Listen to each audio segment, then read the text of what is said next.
الحمد لله رب العالمين والعاقبة للمتقين ولا عدوان إلا على الظالمين وأصلي وأسلم على نبينا محمد وعلى آله وصحبه أجمعين أما بعد السلام عليكم ورحمة الله وبركاته. So inshallah ta'ala we're going to be continuing the lessons of the Kitab al-Waraqaat by Abi Ma'ali al-Juwayni rahimahullah ta'ala. And in the previous lesson we started the beginning of the book and we went through the ahkam al-taklifiyya al-talabiyya, the 5 ahkam in the Sharia. And as always, before we start, we do a recap of what we covered in the previous lesson, and then we will start today's lesson inshallah ta'ala. So who wants to answer question number 1? Who's the brave person, huh? Question number 1, who wants to answer? What's the first question? I haven't asked it. So you're checking your bravery. You ready, huh? Try. Okay, so the author, he starts this book by saying, هذه ورقات. This is waraqat. We said waraqat, what kind of plural is it? Individual or singular. Close. Good. Good. Jam' mu'annath as-salim, a sound feminine plural. A sound feminine plural. What does it indicate, Muhammad? One of two things. One of them is the ideas of what he's about to write down. So what does the word indicate here? So I'm not saying what it points to. No. Something close, something. Why did he use the waraqat? Why did he use the jam' mu'annath as-salim? The word waraqa has other plurals like awraq. But he chose jam' mu'annath as-salim. Why? Because it shows you al-qillah, shows you small. Why does he want to show you these are small pages? To show you that it's easy to understand. Yeah, to encourage you, to show this is not a difficult subject and it's an easy book to finish. Jameel.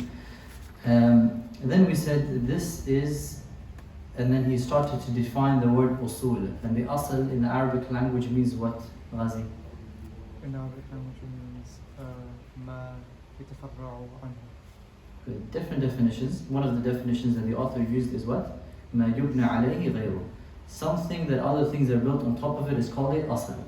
Like these pillars. These are the asl of the table. The table itself is built on top of it. My feet are called the asl. My body is built on top of my feet. The foundations of this masjid is called the asl. The rest of the masjid is built on top of it. And that's one of the definitions. Why did we say this may be a problematic definition, Razi? Because things that you can be built upon something and build upon something else as well. So example, Example?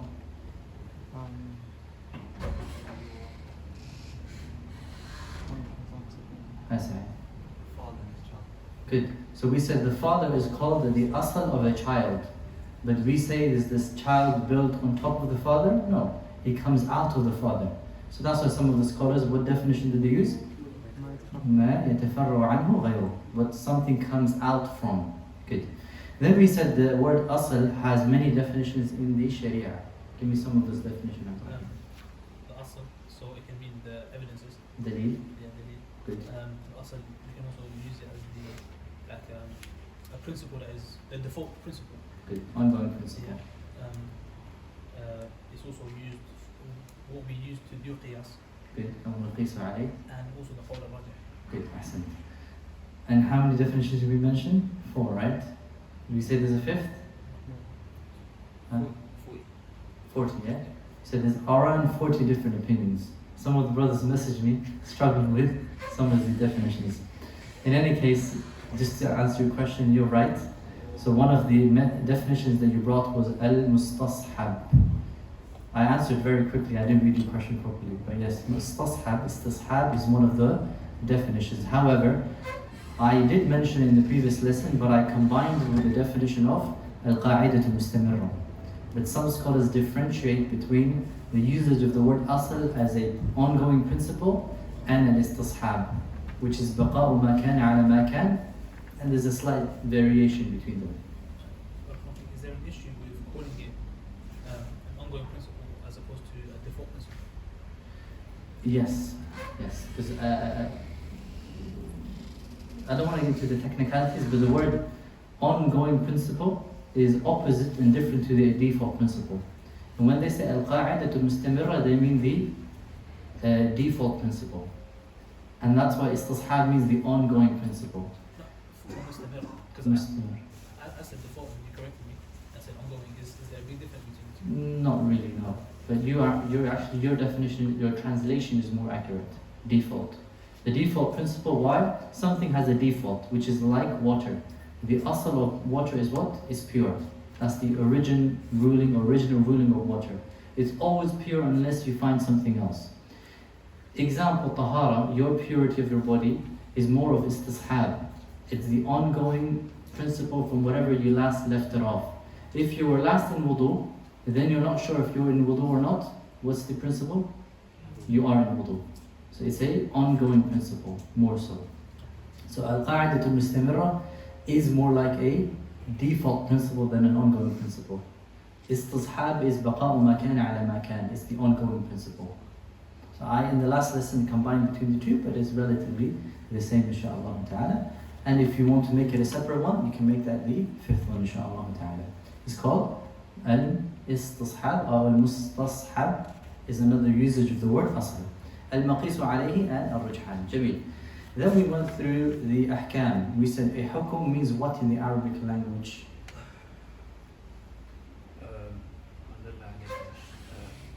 In the Arabic language. Money. Yeah. Wisdom ruling. No. In the Arabic language. Huh? Al-mana, to prevent something. That's how it's used in the Arabic language. In the Sharia is ruling, and what did you say? ما دل عليه خطاب الشرع من طلب أو تأخير أو وضع. أو وضعين. Good. جميل. So these are the three things it indicates. Then we went through the ahkam. Ahkam were of two types. What are the two types of ahkam? Two types of ahkam. وضعية. تكليفية and وضعية. The تكليفية is divided into how many? Five. وضعية? Five. How many does the author mention for the وضعية? Two. And he misses the three. أحكام الوضعية or التكليفية, the five, what are they? واجب مندوب مستحب مستحب. مباح مستحب and مندوب same? مسبوق Okay. مباح. مباح مخطوب مكروه. مكروه حرام. Haram. أحسن. So these are the five. It's something is either wajib, obligatory, or it is mandub or mustahab or sunnah or a nafila, which means it's recommended, or it's mubah, it's permissible, or it's disliked, makruh, or it's haram. These are the five ahkam at-taklifiyya at-talabiyya. Ahkam al-wada'iyya are also five. Ghazi, what are the five? صحيح باطل or fasid سبب Sabab, shart, أمان mani. And there's another one we said some scholars add. علة Huh? علة Illa, good. The last one they add is illa sometimes. Jamil. These are the ahkam al-talabiyya or al-wada'iyya and al-talabiyya. Then we started with the word wajib. And we said the best way and the best thing the author should have done is not use the word wajib. Abdul Rahim, what should he have used? You said al-ijab. Al-ijab. What's the difference between wajib, ijab and wujub? Al-ijab is the actual evidence. Yeah. Is the yeah. khitab. Yeah. Yeah. Evidence. Wajib is the fi'l of the mukallaf, and wujub Is ma dalla alayhi khitab al-shara. Is what comes out of the khitab of the shara, which it indicates. So it indicates wujub, obligation. For me and you, what do we call it? Wajib. And the ayah or the hadith is what? In it is ijab. In it is a obligation. Jamil. And we said the definitions of the Sharia generally, according to the scholars of mantiq, are of two types. Sometimes you define an object based on what it is, and sometimes based on the outcome that comes out of it. If I define the water, and I say water is a chemical compound that is H2O, what kind of definition is this? Bil-had. It's called al-had. When I define something for what it is. If I want to define a car by had, how do I do that? It's got It's an object that has four wheels, an engine and the fuel, seats, good. If I want to define an object by mentioning a rasm, how do I do that? Based on the outcomes. If I say water, and I say define it by rasm, how do you do that, Sa'id? Something that people drink, quenches your thirst, hydrates you, good. Car? Ahsant, very good. Which one is the stronger definition, rasm or hajj? Hajj is the stronger. The author defines al-ijab or al-wujub or wajib using which definition? Al-rasm. We said the stronger definition is what? Hajj. And what would we define it then as? مطالب الشارع طلبا جازما. أحسنت. جميل. That's where we stopped at, inshallah ta'ala. We will continue where we left off بإذن الله تعالى. So the author says فالواجب ما يثاب على فعله ويعاقب على تركه. And this definition is now ما طلب الشارع فعله. What did I say? Okay, فعله. طلب الشارع فعله طلبا جازما. بارك الله فيك. So the author he defines. Is it correct? طلب الشارع فعله طلب جازم. فعله طلب جازم صح. Yeah, طلب الجزم. Yeah. What did I say? فعله. You said فعل. Yeah, طلب الجازم. Yeah. So the author defines wajib, and we said that definition of wajib is ar-rasm. Now wajib and ijab, we will look at it from different angles. The first angle we look at it is based on باعتبار الفعل, based on the action itself.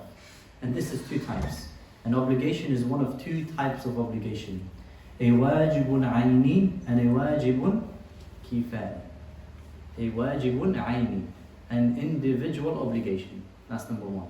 This is looking at the obligation based on the action itself, the obligation itself. So it's either a fixed or a prescribed or an individual obligation. That's number one. Number two, the obligation can be kifai, communal obligation. A communal obligation. These are the two types of wujub based on what? The action itself, the wajib itself. And alhamdulillah, a lot of you are aware and familiar with these two words, right? An individual obligation means what? Every single one of us has to come with this. I have to do it, you have to do it, you have to do it. Every single person in the room has to do it by yourself. And I cannot do it on your behalf. Example, Salatul Dhuhr. I have to pray Salatul Dhuhr. You have to pray, you, every single one in the room. You cannot say, Akhi, can you pray Salatul Dhuhr for me today? Can't do it. So it's a fardun ayni or wajibun ayni. That's number one. The second type of wajib is wajibun kifai. If a group of us does it, the rest of us don't have to do it. If no one does it, all of us are guilty and sinful. Example, janazah. Salatul janazah is a communal obligation. If somebody dies in this community and nobody prays the janazah on him, we're all responsible. Or the adhan. The adhan is a fardun, a wajibun kifai. It's a communal obligation. If nobody does the adhan in the masjid and we're all sitting here, then we're all responsible. But if one of us does it, does the other person have to do it? No. Alhamdulillah. Now I'll give you an example. If there was a child and he was going to grab something and of electric, like the plug in the socket, he was sticking his finger into it. One of you stopped him, is that sufficient? Yes. If one of you stopped him, let's have the Rahim stopped him. Am I going to say, Sa'id, why didn't you stop the child? You, why didn't you blame everyone? No. One person did the job, alhamdulillah. That is a wajibul kifai. Now, side benefit, notice I sometimes used accidentally the word fard instead of the word wajib. So, are they the same or not? No? What's the difference? I'll be honest with you, I was actually going to ask you that. Someone explained, I guess, in the most basic form is fard is something that's prescribed by Allah, whereas wajib is something that's prescribed by the Prophet. That's one of the differences, you're right. Some of the Hanaf say fard is something that has clear-cut evidence, and wajib is something where... What constitutes as clear-cut evidence? We'll study it in usul al-fiqh, don't we? So generally, there's four madahib, right? What are the four madahib? Shafi'i, Maliki, Ahmadi, Hanbali, and Hanafi. These are the four madahib. Generally, as a principle, to give you a bit of a background, the three madahib, the Shafi'iyya, the Malikiyya, and the Hanabila, these three madahib, the way they come about understanding usul al-fiqh is completely different than the Ahnaf. And that's why the Ahnaf, their rulings are different as well, a lot of the times. Not all the time, a lot of the times. How are they different? When you come to usul al-fiqh, the way that we derive the science of usul al-fiqh and these principles, and generally the jumhur, the three madahib, the way they derived it is as follows. They came to the Quran and the Sunnah, and from the Quran and the Sunnah the rulings came out, which is Salah is wajib, Siyam is wajib, this. We have a bunch of furu'. All of these detailed masail, halal, haram, halal, haram, halal, haram, halal, haram, a whole list. Based on this whole list of outcomes, they then brought out the usul. Then the asl came out of the furu'. That's how the majority of the scholars did it. The Ahnaf did it differently. They did not derive their usul from the furu' al-masail, from the sub-branches. They derived their usul from Imam Abu Hanifa, from the Imam himself directly. So they went to the works of the Imam and the Imam himself, and they looked at the way he was deriving his rulings and based the usul on the Imam rather than the furu'. And that's why the masail are completely different, and even the usuli matters are different. So that's why you'll notice in fiqh, the Ahnaf and the Hanafiyya, they will always have slightly different opinions, generally speaking. Even in usul al-fiqh, the way they approach usul al-fiqh is different. They're always, as they say, the lone wolf. They're by themselves, they're doing their own thing. They do it differently. So when it comes to wajib and fard, the majority of the scholars, they say it's the same thing. The Ahnaf, the Shafi'iyya and the Malikiyya, they say fard, wajib, synonymous terms, they're the same. No difference. Except for the Ahnaf. And then in the Ahnaf, they then differ regarding what's the difference. One of the opinions is, as the brother mentioned, anything known through a dalil qat'i, a certain evidence, is called fard. It's called fard. Or dal, fard. And anything known through a dalil dhanni, a evidence where there is a possibility of things, and the higher possibility is what we think it to be obligation. They will call it wajib. So for the Ahnaf, which one is stronger, a fard or a wajib? Fard. That's the difference. Again, I don't want to go into a lot of details, but even when we come to an-nafila or sunnah, we'll see slight difference when it comes to the Ahnaf. Okay? In any case, for now, we'll follow the madhab of the jumhur and we'll say fard and wajib synonymous. Okay, they're synonymous terms. However, that being said, for a student of knowledge, once you finish learning a book like Waraqaat and another book of usul al-fiqh and another book, it's always good to go back to the usul al-fiqh books of the Ahnaf and study that usul al-fiqh from the Ahnaf, for you to have both sides of the picture and have both sides of the usul, inshallah. So coming back to the point. So, a wajib, question? A wajib is of two types, based on the action. A fard or a wajib aini and a wajib kifai. These are the two. Then looking at the wujub, you can look at it from another angle. And this is based on al-waqt, the time. And this is two. Number one is a wajibun mudayyaq. Wajibun mudayyaq. A wajib that is narrow, restricted, or tightened. A wajib that is narrow, restricted, or tightened. This is looking at wajib based on time. And a wajib that is muwassa'.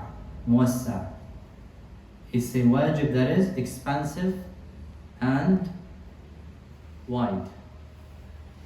Now what does this mean? And why is this important? Later on you'll understand why this is important. Scholars will base principles based on, if they say it only applies to a wajib mudayyaq or it only applies to a wajib muwassa'. So what does it mean? A wajib that is mudayyaq, restricted, and before that, if you draw a diagram, you say wajib based on time is two types. Mutlaq and mu'aqqat. Mutlaq and mu'aqqat. Mutlaq means unrestricted, mu'aqqat means restricted. From the angle of what? Time. So just go a step back. Before you divide it into two, it's before that divided into two. So it's first mutlaq and mu'aqqat. So how are you spelling the second one? Mu'aqqat. Mu'aqqat. Mu'aqqat. Mu'aqqat. Meme and then hamza with the waw. Qaf and ta. Huh? Two branches. That will come out later. So from the mu'aqqat, then you have muwassa' and mudayyaq. Okay? This is looking at it more holistically. The author, well, he doesn't mention all of this anyways. But for now, write it as a wajib, that is, what's the first one? Mutlaq. It has no other sub-branches, no other divisions. Mu'aqqat has two other arrows that come out of it. The first arrow is mudayyaq and muwassa'. The ones that we just mentioned previously. Okay?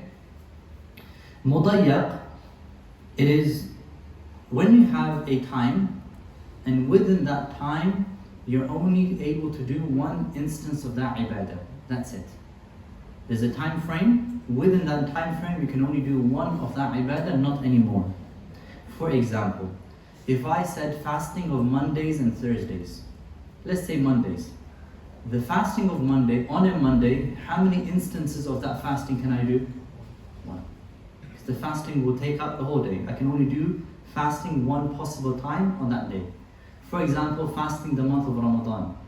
How many times can I fast the month of Ramadan in one Ramadan? One instance. This is a wajib that is mudayyaq, restricted. Okay? A wajib that is the opposite, muwassa', is when I can do many instances of the same ibadah in that allotted time frame. Even though I don't have to do them, but I'm able to do them. Example, Dhuhr time starts when? Zawal. When does it end? When the length of the shadow of the object is equal to the length of the object. That whole time, how many times can I do Salatul Dhuhr? No, how many times am I able to do it? I have to do it by the Sharia once. But can I repeat it more than once in that time frame? Yes. How long does it take for you to pray Salatul Dhuhr? 10 minutes, let's say. 10 minutes, 10 minutes, 10 minutes. I can do that a lot of times in that instance. Whether it's prescribed for you to do it or not, that's a different case. But how much times can I repeat the action in the time frame that I've been given? Make sense? Is everybody with me? That is called a wajib that is muwassa'. Now, So you're not saying it's okay to... I'm not saying it's okay, But you I'm have saying the how ability much, to. exactly. So do I have the ability to repeat the same ibadah in that time frame many times? Yes or no? That's what it is called. Make sense? Example, salatu, or any salah. Give me another example. We can give another example. Huh? Dhikr. Dhikr is mutlaq anyways, the time for it, right? Dhikr doesn't have a specific, something that we have a specific time frame. Tahajjud. Good. When does it start? Last Saturday night. After Isha. Until? Before Fajr. Fajr al-Sadiq. All of that time, how many times can you pray Tahajjud? Many times. Two, as many times as you can. Anything besides Salah? Hajj. Which type is it? Mudayyaq. Hajj is specific days. You can't do more than one instance of Hajj in one Hajj season. صح? Zakat al-Fitr. A good example, yes. So when does it start? Huh? You're right. Zakat al-Fitr starts when? You can start giving Zakat al-Fitr 1 or 2 days before the ending of Ramadan. Until when? Before the Imam comes of Salatul Eid. So all that time, how many times do you have the ability to give out Zakat al-Fitr? More than once. It takes what? 2-3 minutes if you're doing it online. If you're doing it in real life, slightly longer. You can go give it many times. We're not saying it's allowed for you to give it. We're saying do you have the possibility to give it more than one time? I was going to say Laylatul Qadr. Yeah, tahajjud, same thing. So you can repeat it many times. Laylatul Qadr itself is mudayya, is restricted. Because in one night is the Laylatul Qadr. But the ibadat you do in Laylatul Qadr is muwassa', the acts of worship. So don't want to confuse you, but it is from an angle this and from an angle that. Umrah, good. Is there a timing for Umrah? So that is mutlaq anyways. Okay? Dhikr, reading of the Quran, all of this is unrestricted. It's the first category anyways. There's no time frame allotted to it. Certain ibadat have a time frame, but then the discussion is how many instances of the same worship can you do in that time frame. So with Mubayyab, it's you can only do it once within that time frame. Yes, only once. And what's that?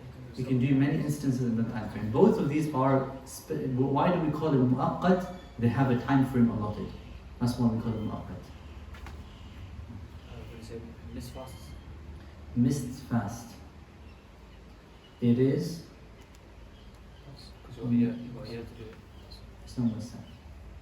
Shar'an, it is mudayyaq, yeah. So you can only do it before the next fast happens. If you only miss two, those two you can do many times. Yeah, but sorry, it's muwassa', it's mu'aqqat but muwassa'. It's mu'aqqat but muwassa', you're right, muwassa'. So you can repeat it many times until the next Ramadan comes in. Jimmy, you guys get the point, huh? When we say Tahiyyat al-Masjid as well, that is time specific and you can repeat it many times. Exactly, so Tahiyyat al-Masjid, can you do it? When you walk into, it depends on when you walk into the masjid. So, but generally, the time is when you walk into the masjid until before you sit down, you can do it. You get the point, right? And again, from looking at Tahiyyat al-Masjid from another angle, it's muwassa'. It is mutlaq. Because when do you have the ability to pray anytime, right? Again, this is where it gets complicated. You can look at something from both angles. You get the point. Wajib is of two types, and looking at it from two different angles. So one, we looked at it from the time of, or the way of, the action and the time. We can also break it down from a third aspect and a third perspective. This is باعتبار الفاعل. عفوا. باعتبار الفاعل was the first one. This is باعتبار الفعل. So when I said, so you corrected in the beginning. At the beginning it is باعتبار الفاعل, based on the one doing it. Communal obligation or individual, that is based on the one who's doing it. The third way is looking at it from the angle of al-fi'l, the action itself. Sometimes, and this is when a wajib is either mu'ayyan, specific, or mukhayyar, optional. Specific or optional. Certain things are obligations, and you only have one option to do and one thing to do, and you can't choose anything else. Example, fasting of Ramadan, you have to do it. It's an obligation and you have to fast Ramadan. Can you do something instead of fasting Ramadan?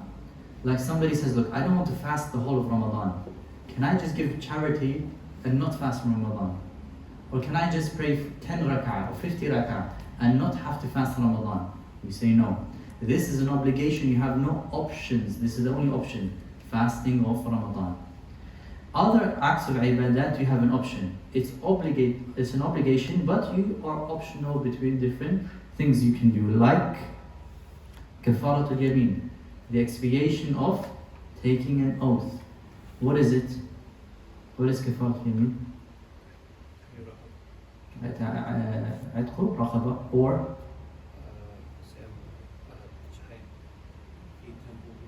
feed 10 poor people, or kiswatuhunna, or their clothing.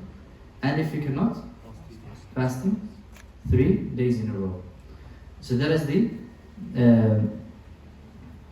the option that you have. So you have the option of number 1, feeding 10 poor people, or clothing 10 poor people, or freeing a slave. Between these 3, it's all obligations. If I do one of them, am I sufficed? Yes. But I have the option to choose whichever one I do. I have the option to choose whichever one I do. Mukhayyar. So majority of obligations mu'ayyan. Mu'ayyan. Majority of obligations are mu'ayyan. There's very few obligations that you're You get a choice to do this, this, or this, and you can choose what you want. So is the expiation not in order? As in, it's not like you have to feed 10 and feed 5 and you have to No, that it's these three are in the same order, and if you cannot, then you go to the next option. Oh, so you can choose them. Yeah, within those three, it's an option. It's not in order. This is not ala tartib. Does everybody understand? Can you give us more examples of that? Mukhayya, there's kafara, it's the only example for that. There's not much of an example. Yeah, any other example you can think of? Kafara, yeah, isn't it? Zakat? The types of zakat, as long as you give one zakat. No. That's mu'ayyan. If you have zakat on your wealth, you have to give zakat of your wealth. If it's zakat of your animals, you have to give animals. There's no option. You can't say, I'm going to do something else. I'm going to make half an hour dua instead of giving zakat. No, because zakat is zakat, you have to do it. When we say being kind to your parents, so you can choose how you want to be kind. Was that to You still have to be kind. You can't choose something else. You can't say, I'm going to pray or do dhikr instead of being kind to my parents. I'll be rude to my parents, but I'll just do dhikr. No. You don't have any option like that. One example would be for the person who is in Ramadan, they break their fast to be intimate with their wife. Expiation. One of the two. Yes, expiation. Yes. There's all kafara. A lot of the kafarat they have, mukhayyar. Is it fasting when you're traveling? So if Fasting when you? When you're traveling. So you can either decide to fast or decide to fast. When you're traveling, Yeah. you still have to fast. So it's not a khayar. You're not choosing to do another ibadah instead of fasting. You still have to fast. And again, that's an istithna. If we say somebody's sick and they don't have to do it and they have to give fidya, that's not an option. It becomes like that. It becomes wajib. It becomes mu'ayyan. Huh? Udhiyah. You choose? You have to do udhiyah. Choosing the animal is different. It has to be an udhiyah. You can't do another type of ibadah. Jamil. So these are the types of wujub and wajib from different angles. So to summarize, the first angle we looked at, an obligation is from what? Al-fa'il, the one who's doing it. Either it's a communal obligation or individual obligation. Second way of looking at it is based on time. Either it's unrestricted or restricted. Restricted in a big way or in a small way. Mudayyaq and muwassa'.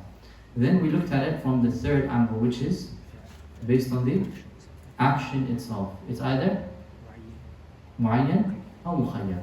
So the action, the obligation itself is either one thing you can do or you have an option to choose from the different things you can do. Jamil. So let's continue inshaAllah ta'ala. The author now goes into the next one. He says al-mandub. وَالْمَنْدُوبُ مَا يُثَابُ عَلَى فِعْلِهِ وَلَا يُعَاقَبُ عَلَى تَرْكِهِ.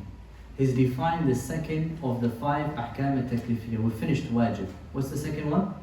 Al-mandub or sunnah. He says مَا يُثَابُ عَلَى فِعْلِهِ. What a person is rewarded for doing وَلَا يُعَاقَبُ عَلَى تَرْكِهِ. And is not punished for doing. It's like extra credit. You do it, you get reward. If you don't do it, no problem. You're not going to be punished for leaving it off. This definition of the Shaykh is what kind of definition? Bil-rasm. And this rasm, is it a strong definition? No. Let's give it the definition of the had. How do you define it? Based on had. Same thing, you just have to add one word.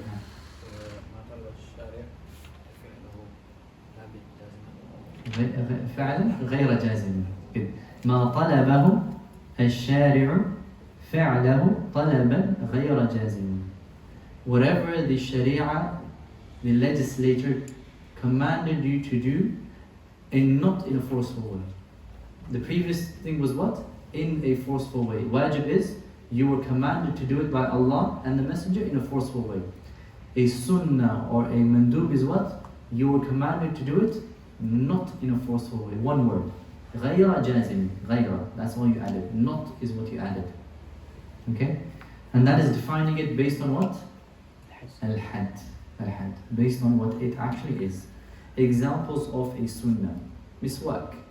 Using the miswak is a sunnah. The sunan al-rawatib, the 10 or the 12 rak'ah that you pray alongside the obligatory prayers are what? Sunnah. Also, using perfume on the day of Jum'ah is a sunnah. And we gave many examples of sunnah before as well. A sunnah has other names. You can refer to a sunnah with other names. And the author referred to it as mandub. That's one way to refer to something that is recommended or a sunnah. You call it mandub. Or you can call it a sunnah. Or you can call it mustahab. Or you can call it a tatawwur. Or you can call it a nafil. All of these words just mean sunnah. It's recommended. Okay, so I repeat. You can call it mandub. You can call it a sunnah. You can call it mustahab, tatawwur, and nafil. Now, is there a difference between these words? According to the majority of the scholars, no. The three madahib, they don't see a difference between these words, they're synonymous. Who believes it to be difference between certain words? Ahnaf. The Ahnaf. So, we're not going to go into the details of the madhab of the Ahnaf in this section of Usul al-Fiqh, but I'll just highlight certain differences they believe. So they believe there is or the word mandub and nafil is the same. Al-mandub and al-nafil for the Ahnaf is the same. And there is a difference between sunnah and nafil. Sunnah and nafil, there is a difference. And then they divide it into a sunnah mu'akkada and a sunnah ghayru mu'akkada. A highly emphasized sunnah and a sunnah that is not highly emphasized. And what it comes out of this, if the sunnah is highly emphasized and you leave it off, then you're sinful for it. But then technically if that falls under wajib, exactly. And then they say there is a karaha tahreem and karaha tanzih. Karaha tahreem means haram, karaha tanzih means makruh. Let's not go into the discussion of the Hanaf. But they will separate certain of these words and say there are differences between them.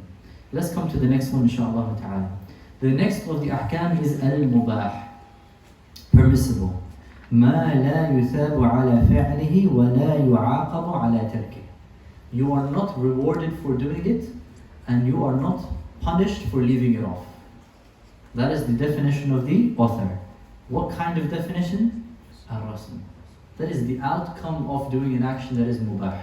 That is what comes out of it. If I do an action that is mubah like drinking, I'm not rewarded and I'm not punished for it. But is this the best way of defining it? No. What is the best way of defining it? Yes, based on what it is. How do you define it based on what it is? Al-had.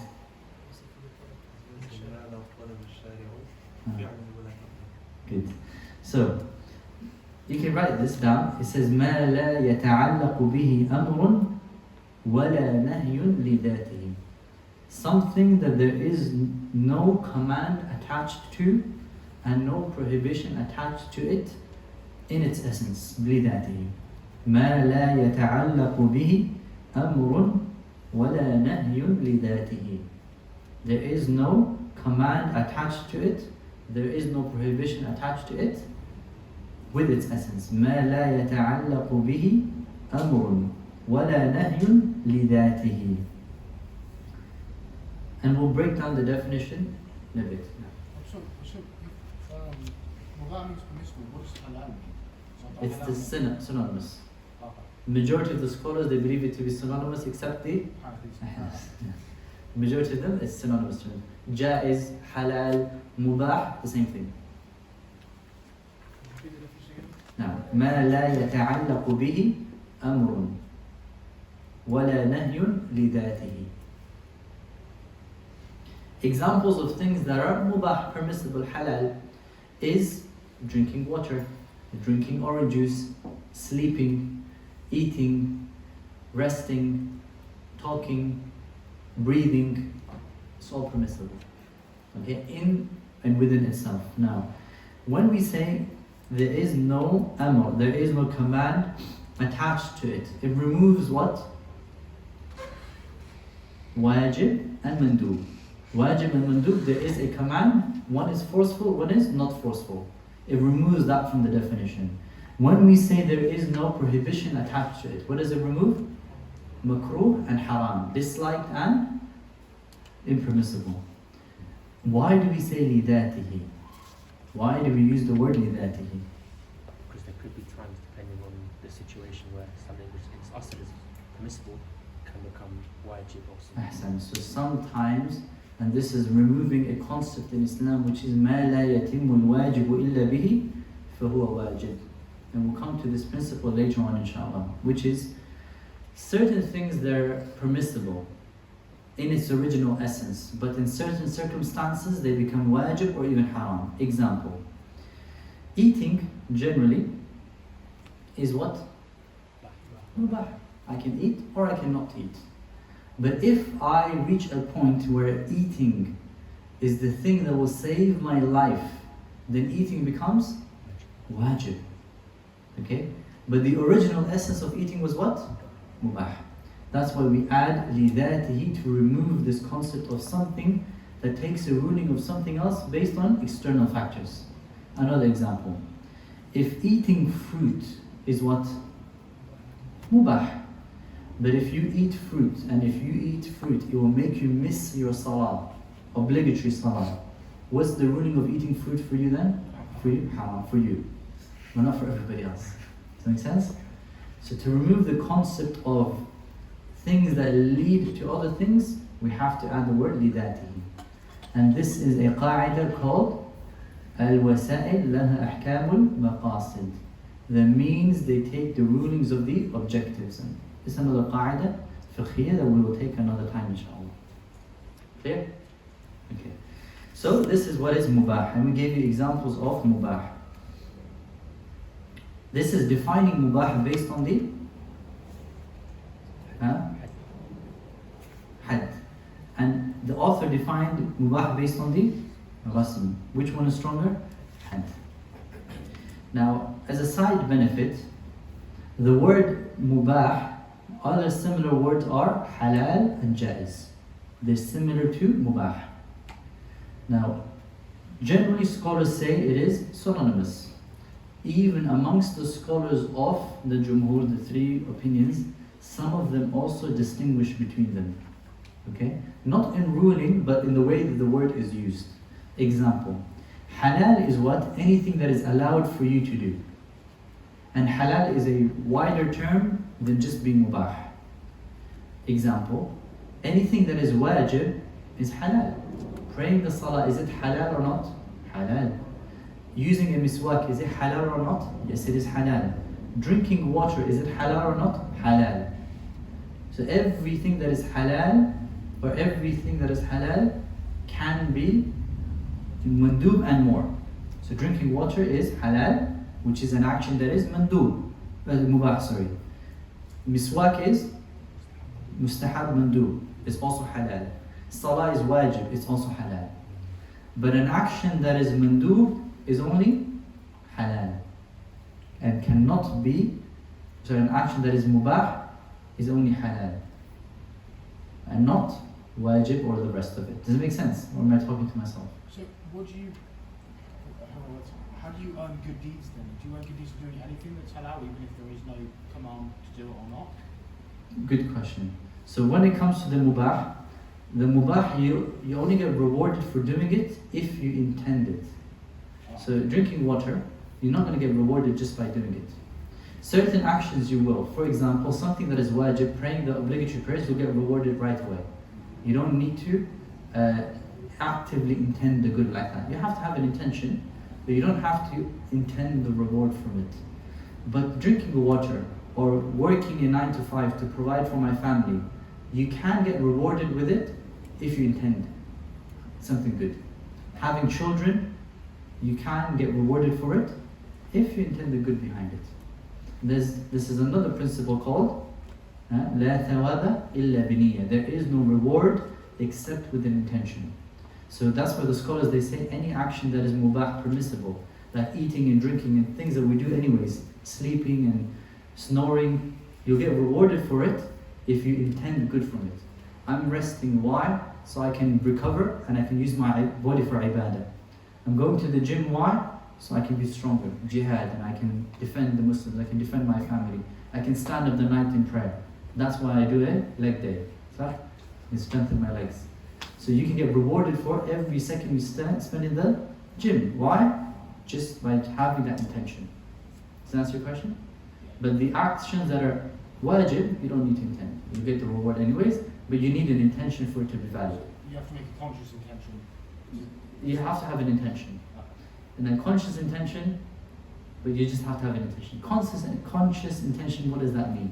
I guess if I say like, so say if I'm thirsty and I want to get some water, if I then before I get the water say, I'm drinking this water because it's allowed for me to do so to quench my thirst. You don't need to say it. So the thing about intention is it's in your heart.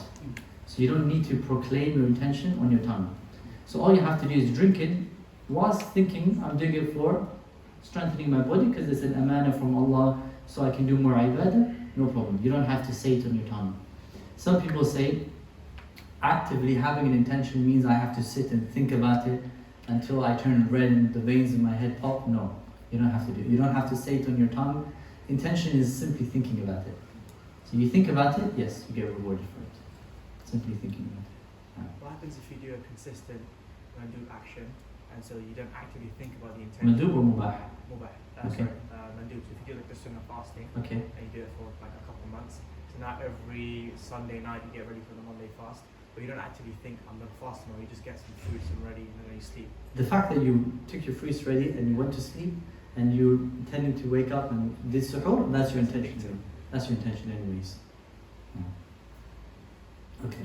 So that is the difference between halal and mubah. Then there's the word that is jaiz. Jaiz. Jaiz, again, is sometimes synonymous with mubah and halal. Some scholars say it's different. Jaiz means anything kullu ma wafaqa shar. Anything that is in accordance to the sharia is called permissible, jaiz. So that includes the rest of the things that are wajib and mandub as well, because it's in line with the sharia. It's in line with the sharia.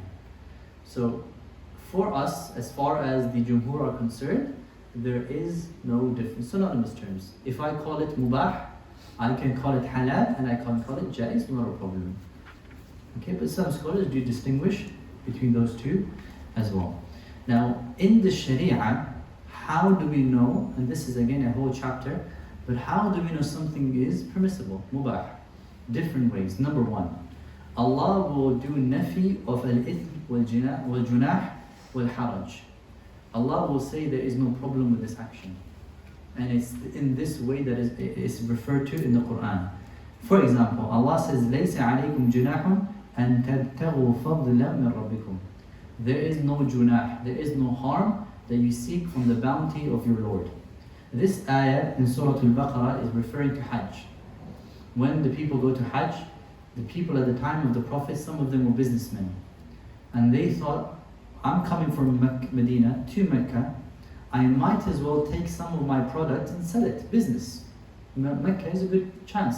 Hajj is a good chance to do business. So they were a bit hesitant.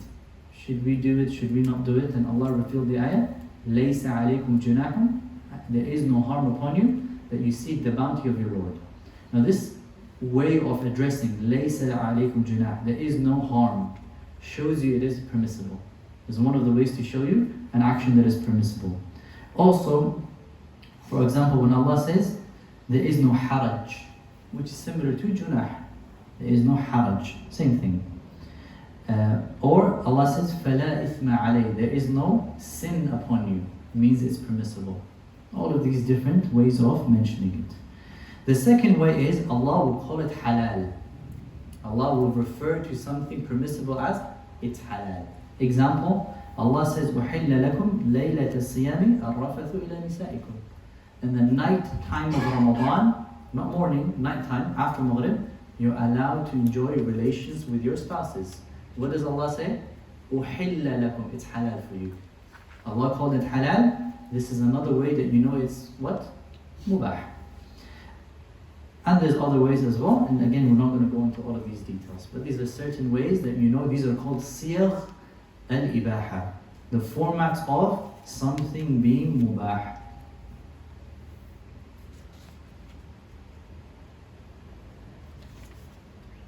Last discussion regarding mubah, and then we'll move on to makruh. Now we discussed this previously. نعم تفضل. Thanks, sir. Is it related to the lesson? Yeah. That's it.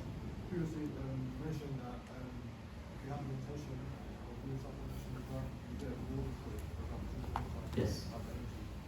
There's also a case of doing something with sunnah. So, for example, someone had intention of playing Tahajjud at night, but they couldn't wake up to pray Tahajjud. They get rewarded for having intention of playing Tahajjud at night. Yes. And is that the case for everything? Yes, so everything, any action you want to do, based on the hadith of the Prophet sallallahu alaihi wasallam, "Man hamma bi hasanatin falam ya'malha." Anybody who intends doing a good action and never does it, he will get one complete reward. So any action you intend, even if you intend to do qiyamul layl, you never got to do it. And the hadith mentions man hamma. A ham is just a khatira, a thought on your mind. It doesn't even have to be a firm determination. Just a thought came to your mind.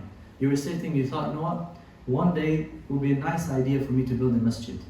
You get the reward for it. Yes, you get one reward for it, but that reward is not like actually building the masjid. When you actually build the masjid, what do you get? 10 as a minimum reward. So there's a difference of the reward, but yes, you do get rewarded simply for having a good thought of a good action that you want to do. That answer your question? So, the last discussion is, we discussed mubah, ibaha. Is it even from the ahkam al-taklifiyya? Ahkam al-taklifiyya means what? Things that you're burdened with. Are you burdened with drinking? Is it a taklif on you? No. So should it even be in the category of ahkam taklifiyya in the first place? Certain scholars say no, it's not even. And that's why in certain books of usul al-fiqh, they will say the ahkam al-taklifiyya al-talabiyya are 4. They remove mubah because it's not something, you're not being commanded, you're not being prohibited, there is no taklif, there is no talab, there is no request from you. That's it. So it's removed from the account. There are 2 ways to respond to this. Number 1 is, as we mentioned previously, it's min babi tatimmat al-qisma. It's from the angle of completing the categorization. If there is something that you're commanded to do forcefully, something you're commanded to do not forcefully, something you're prohibited from doing forcefully, something you're prohibited from doing not forcefully, it only makes sense there's a middle over there, which is mubah. So it's just from the logical angle of completing the categorizations of these ahkam. That's one way of responding to that argument. The second way of responding to it is to say it's min bab al-taghlib, from the angle of superseding and overpowering. It's like sometimes you have a child or have multiple children, and then one of these children isn't very bright. Just put it in there, no problem.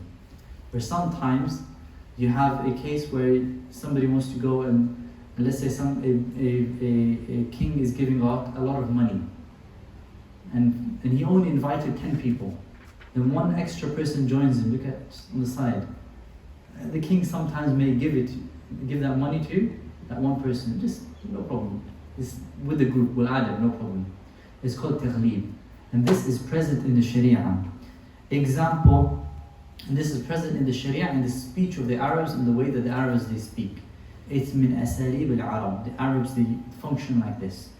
Example, the Prophet ﷺ in the hadith of Aisha, she said, كان يمر بنا الهلال ثم الهلال ثم الهلال.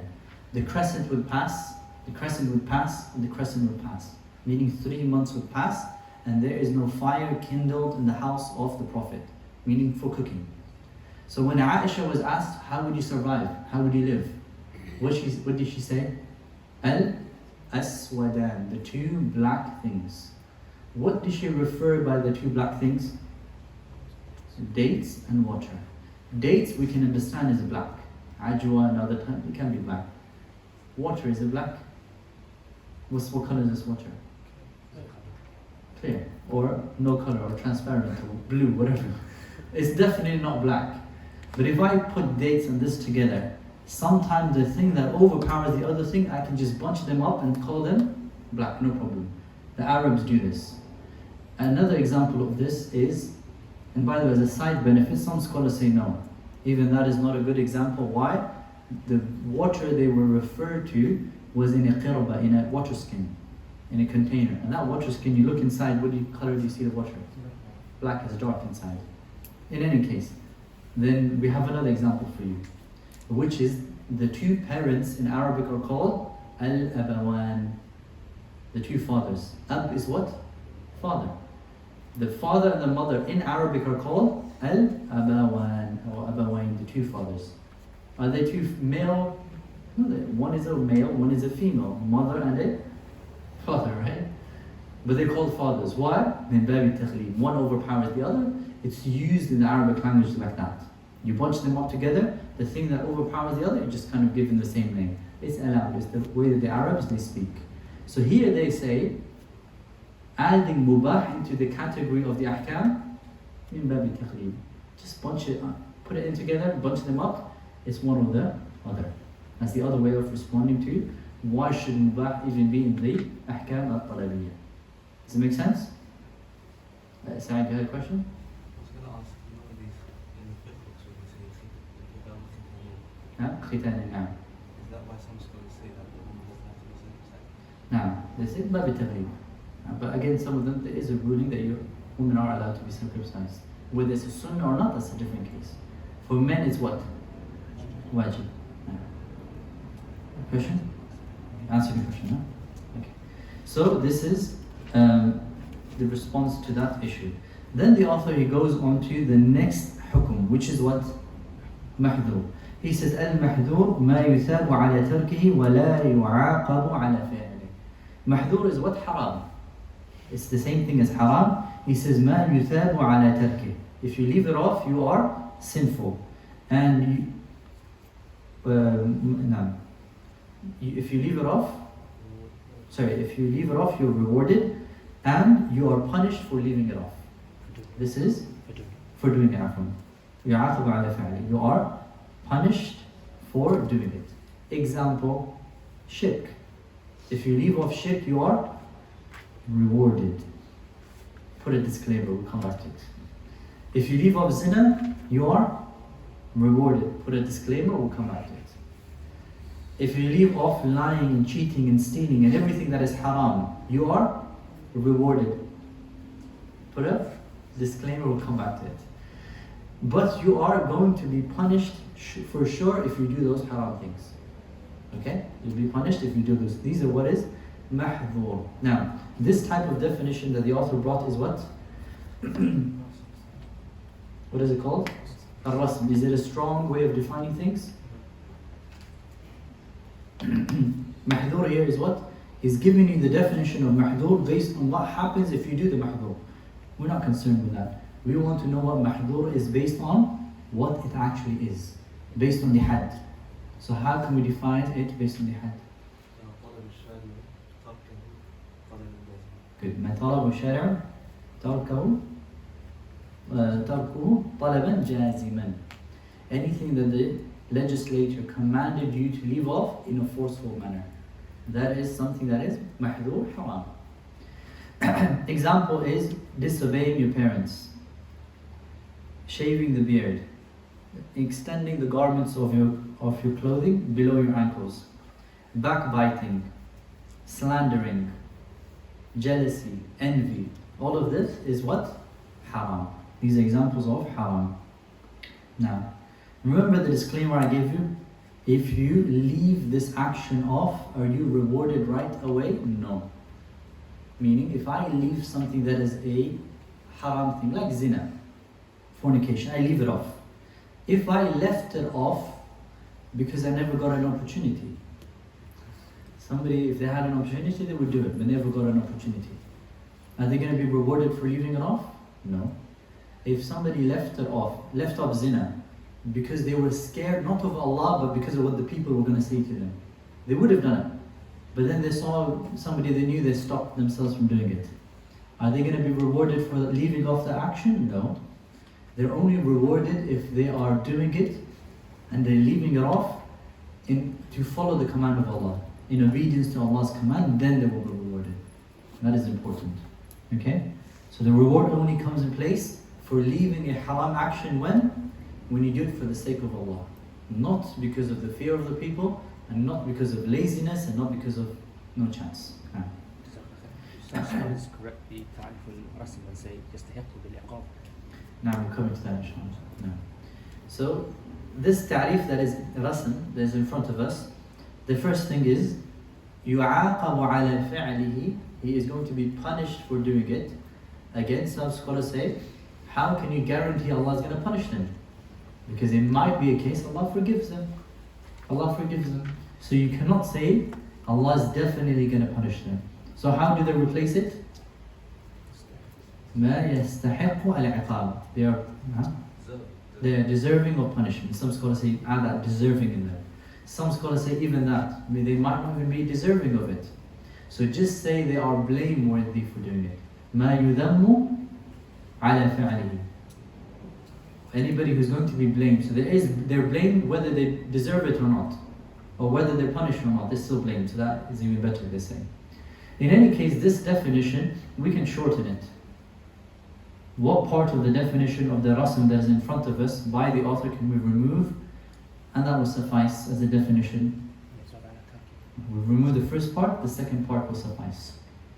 If we just say anything that you are punished for doing it is a haram.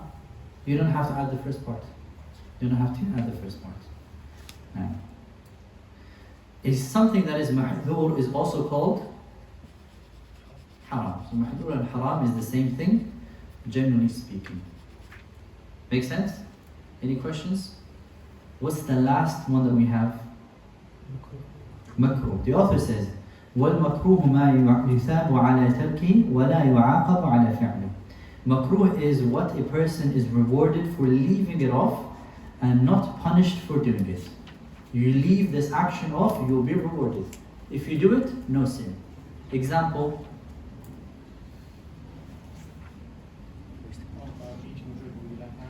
Dislike. And wasting water. Unless it becomes a lot, then it becomes also haram. Example. Overeating. A level of overeating can be disliked, and a level of it may be even haram. Staying awake after Isha is there is a really good reason to it. Yeah, some scholars say it's mubah, some scholars say it's makruh. A lot of excess movement in the salah for no reason. Excessively moving in the salah for no reason. بغير حاجة. And according to an opinion, eating garlic and onions and then going to salatul jama'ah, dislike, if not haram. Okay, all of this is examples of haram. Now we've defined it, and the authors defined it according to rasm, had. How do we define it? ما طلبوا الشارع تركه طلبا غير جازم. Just add the word غير جازم. Anything the legislature commanded you to leave off, not in a forceful way. Not in a forceful way.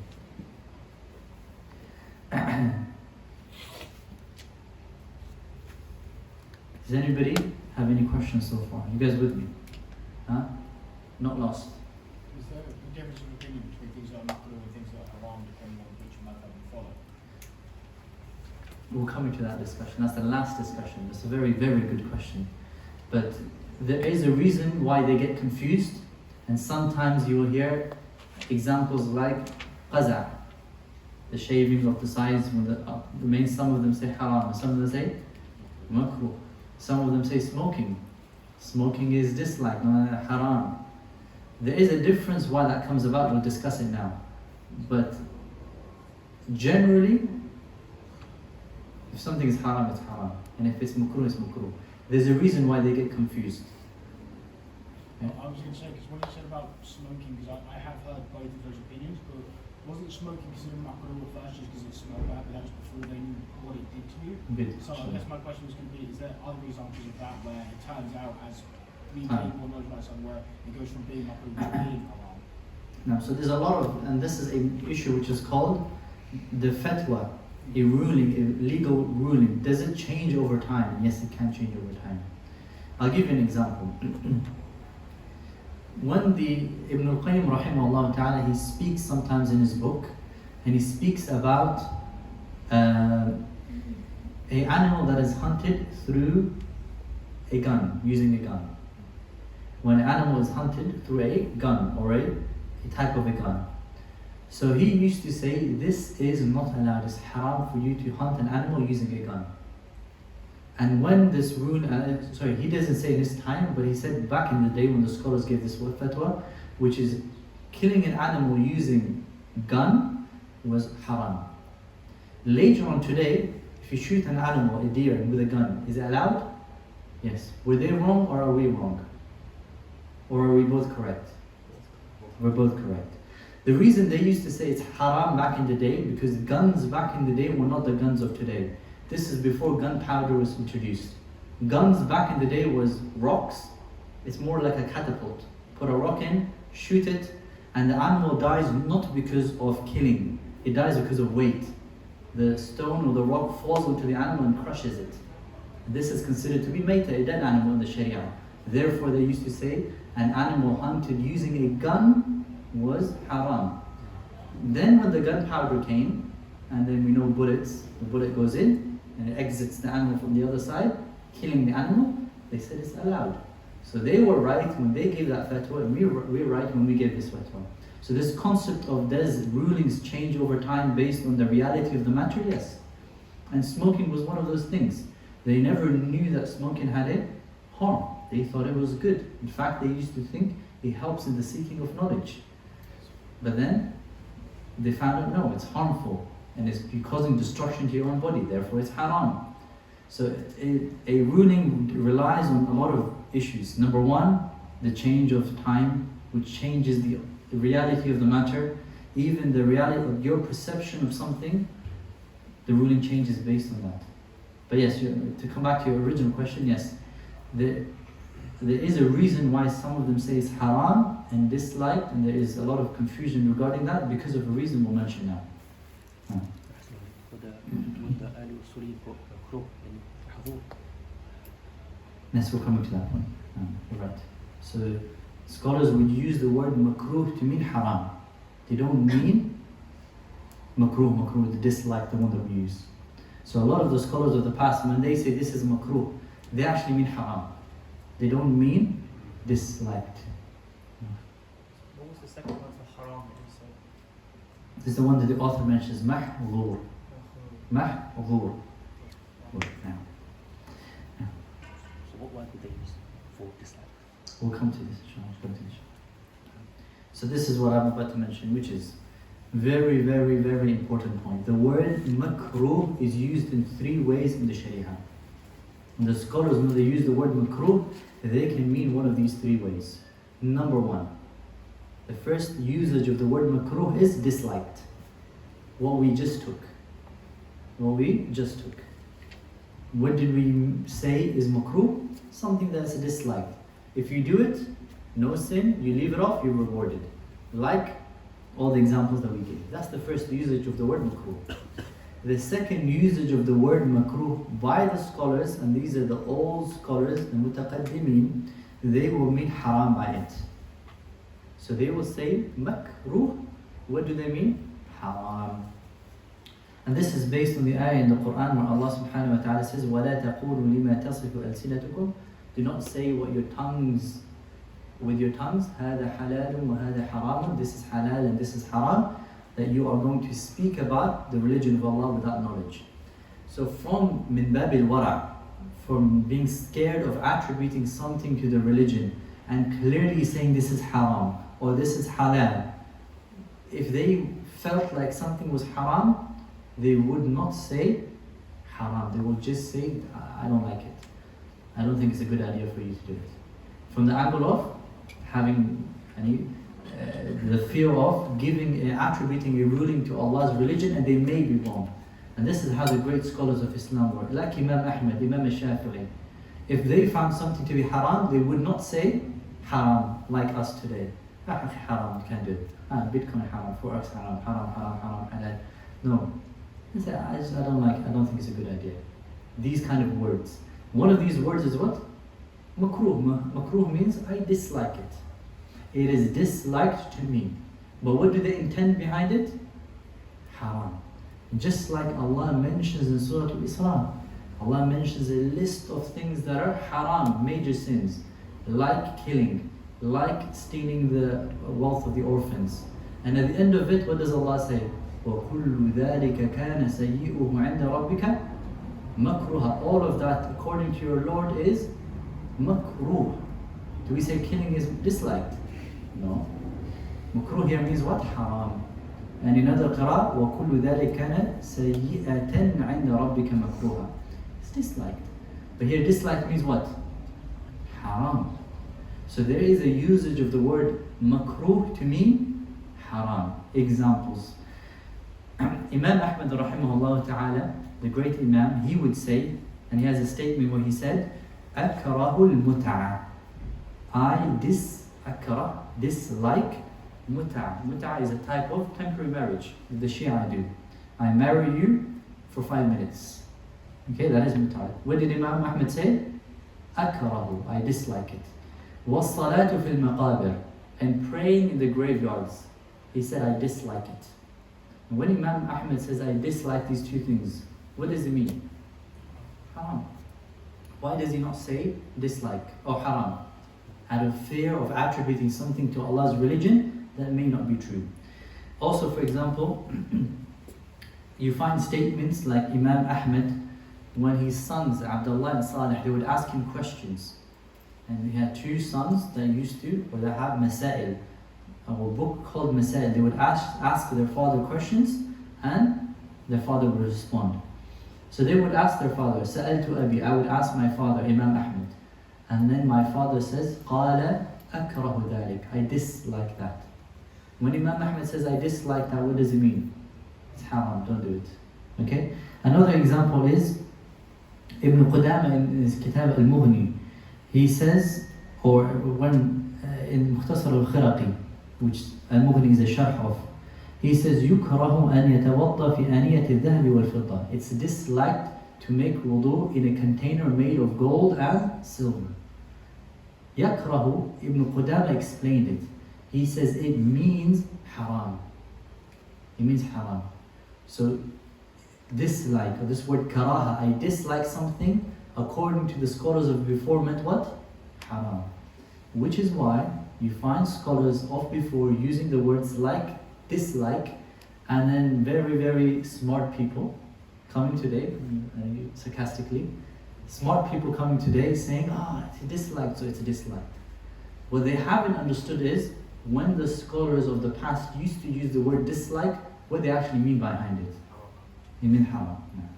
So, that is very important. I was going to ask, is there like a different levels of dislike? That is very strongly disliked?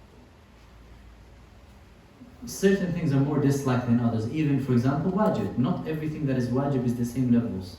Not everything that is mubah is at the same level of ibaha. Not everything that is sunnah is at the same level. That's for sure.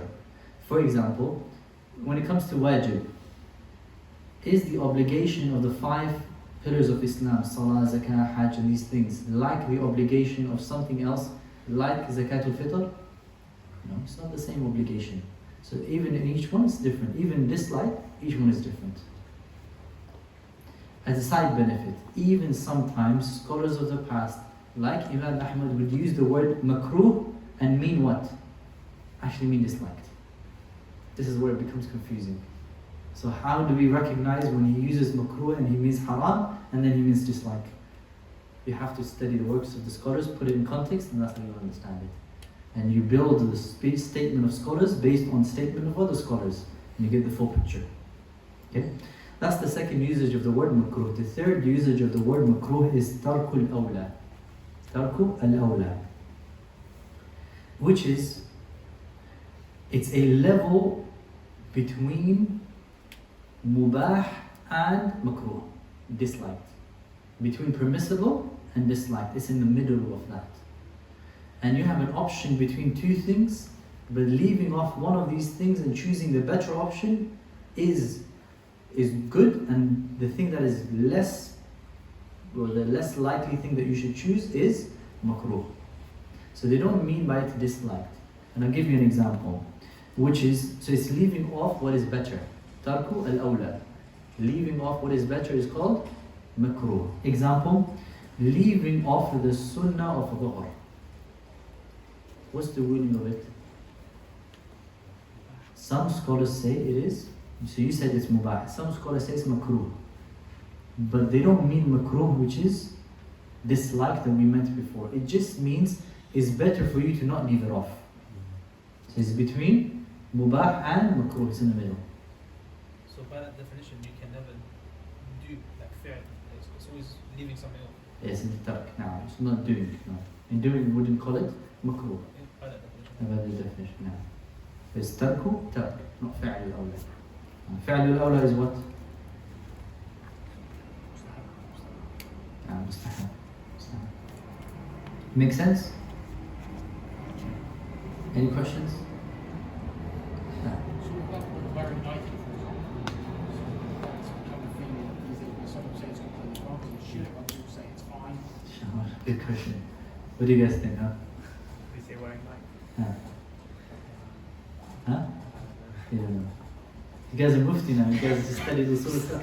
Bismillah, halal, haram, jaiz. Come on, help me out. It's a side question. Allahu a'lam. Some scholars, like you said, they say it is allowed because the original essence of wearing clothing is allowed. صح؟ الأصل في الأشياء الإباحة. The original essence of I choose to wear this color and that color. By default, everything is allowed unless you can prove to me otherwise.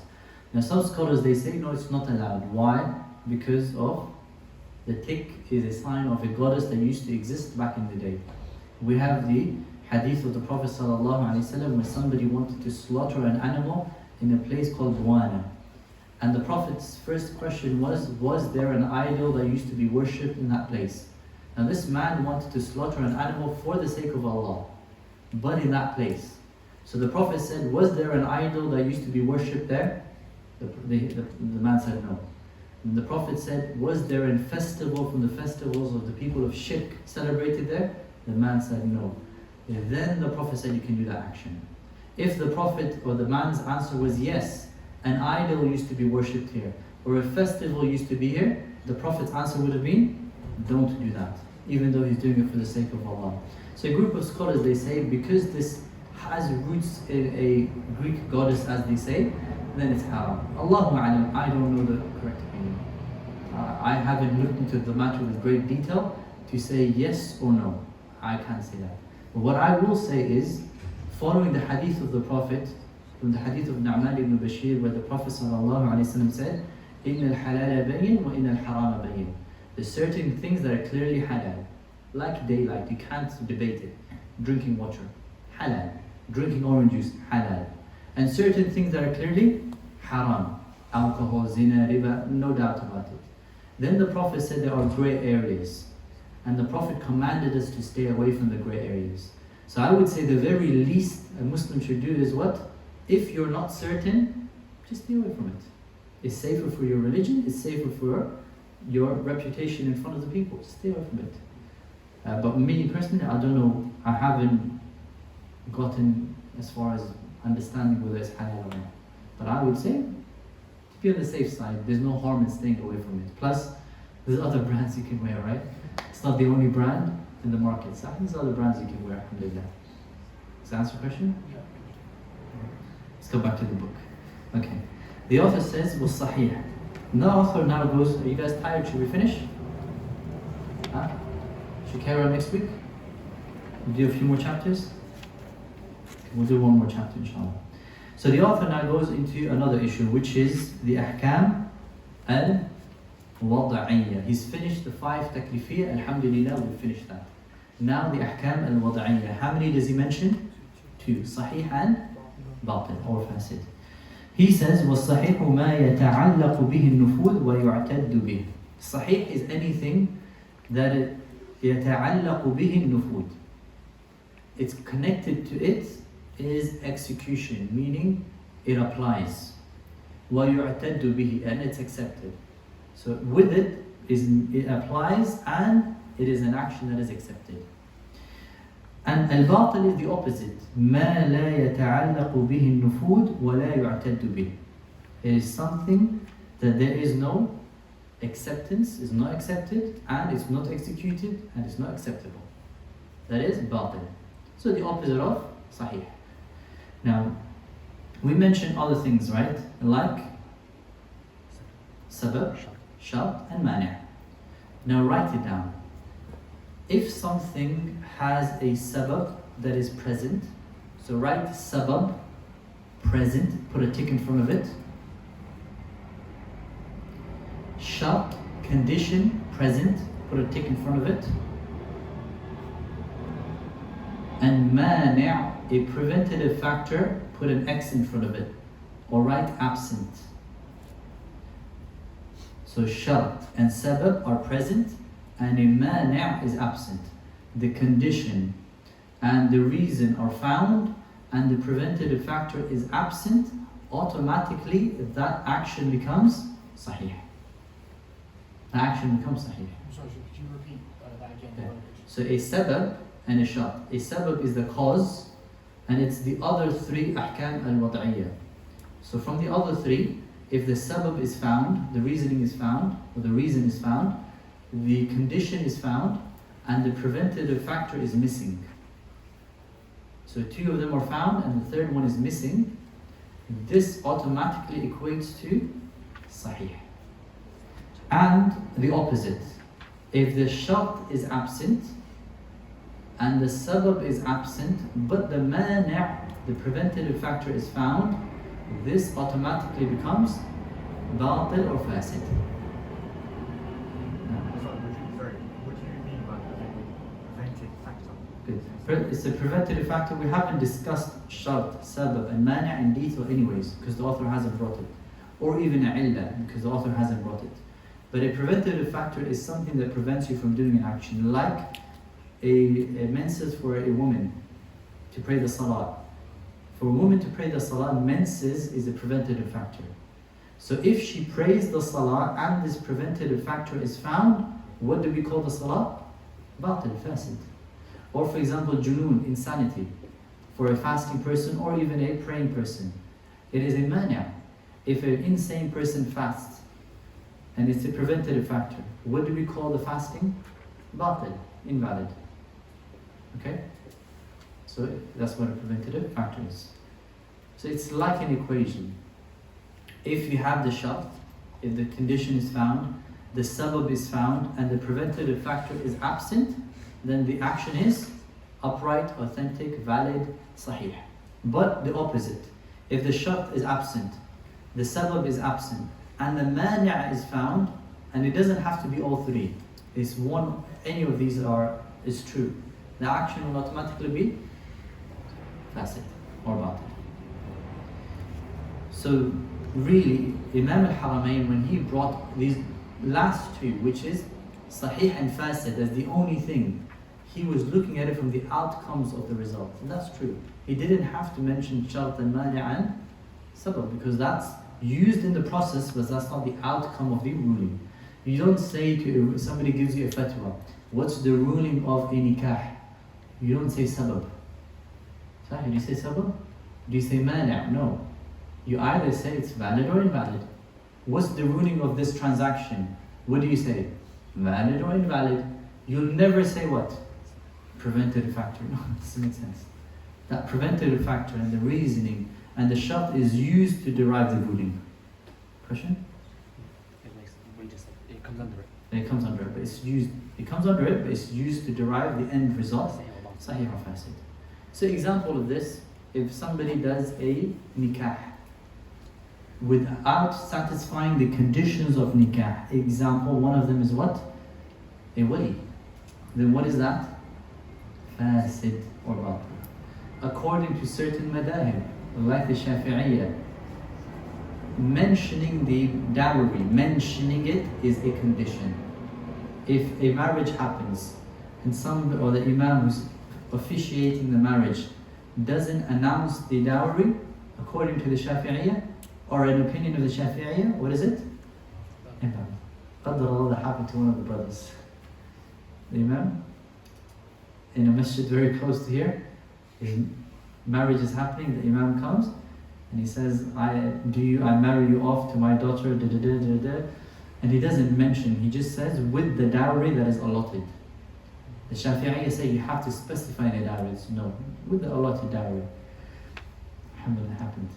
So again, because this is an issue, there's a khilaf in it, it's valid inshaAllah ta'ala. But the point is, if you take that opinion. Or for example, buying and selling. Somebody buys something or sells something they don't own. I say, I have a phone. You say, I need to buy an iPhone. I say, no problem. I'll sell it for you. He says, where is it? I say, I don't have it yet, but I'll give it to you.